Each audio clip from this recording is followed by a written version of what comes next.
60 के दशक के प्रारंभिक वर्षों की बात है। कलकत्ता में खुफिया एजेंसियों और कलकत्ता पुलिस ने एक पाकिस्तानी जासूस को गिरफ्तार किया। उसके पास बरामद हुई डायरी में एक बहुत बड़े फिल्मी सितारे का नाम दर्ज था। उस जासूस से पूछताछ में मिली जानकारी के बाद कलकत्ता पुलिस हवाई जहाज से बंबई पहुंची और सीधे उस सितारे के घर पर दस्तक दी गई। तब तक इस पुलिस कार्रवाई की जानकारी दिल्ली के शीर्ष सत्ता के गलियारे तक पहुंच चुकी थी। तत्कालीन प्रधानमंत्री जवाहरलाल नेहरू को भी बता दिया गया। थोड़ी ही देर में चमत्कार हुआ। कलकत्ता पुलिस का हृदय परिवर्तन हो गया।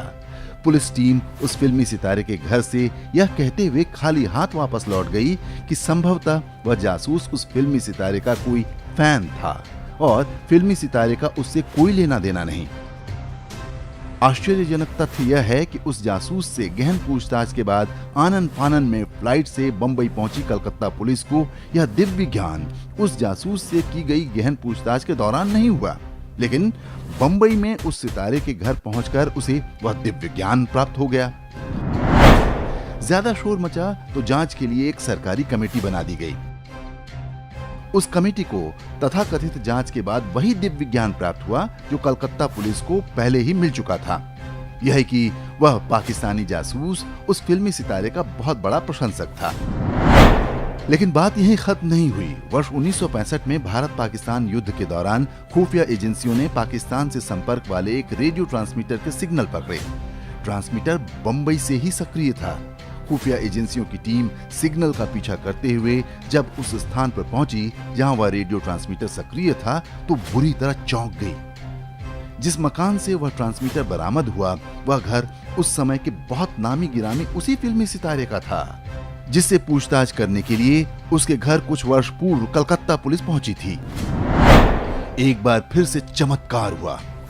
उस फिल्मी सितारे पर दिल्ली फिर मेहरबान हुई। रेडियो ट्रांसमीटर के विषय में उस फिल्मी सितारे ने बड़ी मासूम सफाई दी कि उसे पाकिस्तानी गाने सुनने का शौक है।